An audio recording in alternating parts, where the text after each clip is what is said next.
Hello, hello. So I have here a hat that I have prepared yesterday. Important when you paint your hats that you give them time to dry before you begin to bring your Sharpie onto them. I'm going to show you now how I like to do a little bit of lettering and some important tips for doing that. I'm going to draw all over the surface of this hat. But whenever I'm going to put words on my hat, I like to do the words first, um, just so that I'm sure that they're where I want them to be. And so if there's a mistake or anything, I can potentially cover that up. So let's start with the words. I'm going to write kind of in this bottom right section. I generally don't write words across the center of my hat. Part of that is if I'm writing across the center, it might be slightly off center, and our eyes generally don't like that. So, bottom right corner, close to the brim, that's the best place for words to be able to be read easily. So, I'm going to write for this hat. This is something I've been writing lately on my hats. This must be the place.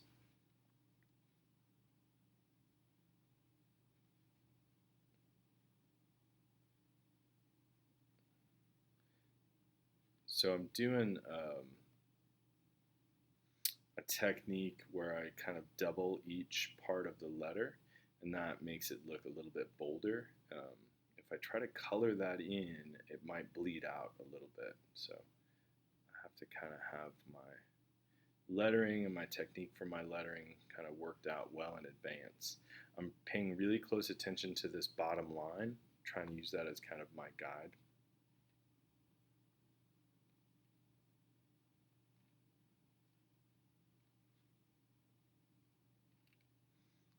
Really important, you can see some of the bleed out that's occurring. Um, so you want to try to be quick.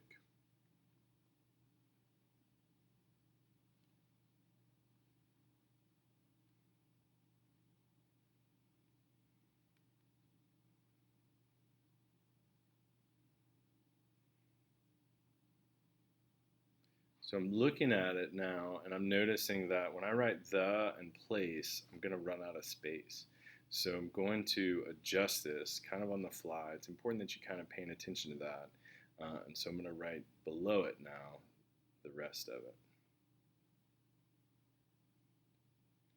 Part of this goes into that I've done this enough, I've written these words enough that I know how much space it's going to take up, and I can just visualize, am I going to have enough?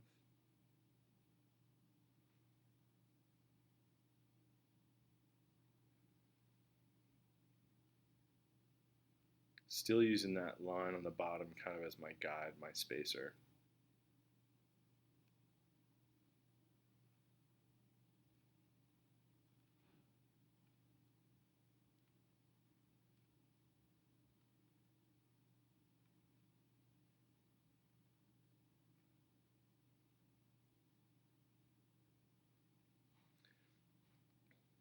So now you can kind of see it. I will point out, so this is another little tiny tip. So my C, I noticed, was a little bit high. It was going to make my word kind of wobble, so I just brought the E back down. And that's the kind of thing that most people won't notice.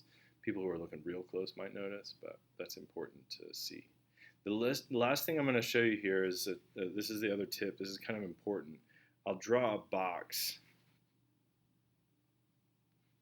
around these words. And the main reason I draw that box is so that these words will be easily readable. So no matter what I draw kind of around these words, this box is kind of a safe place where the words won't be affected by the background drawing. It's almost like if you one way that you can think about it is a tag. So it's like I'm making a little tag that sits on the surface of my hat. I like to draw several boxes. One, because I think it looks almost like a frame. It also kind of looks, just going back to that tag when I said it earlier, it looks like a stitched on tag. So I'll even draw a third. I'm going to give you a little tip here too. So you'll notice when I'm drawing a longer straight line, I try to pull the pen towards myself. And I also move my fingers back. So you can see how I'm just kind of turning the hat. Anytime I'm drawing a straight line, when I'm pulling it straight towards myself, I find that that's going to be a slightly more accurate.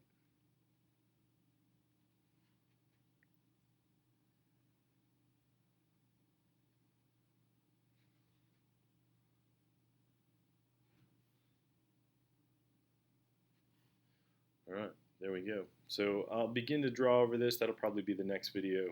Thanks for watching. Good luck with your hat making.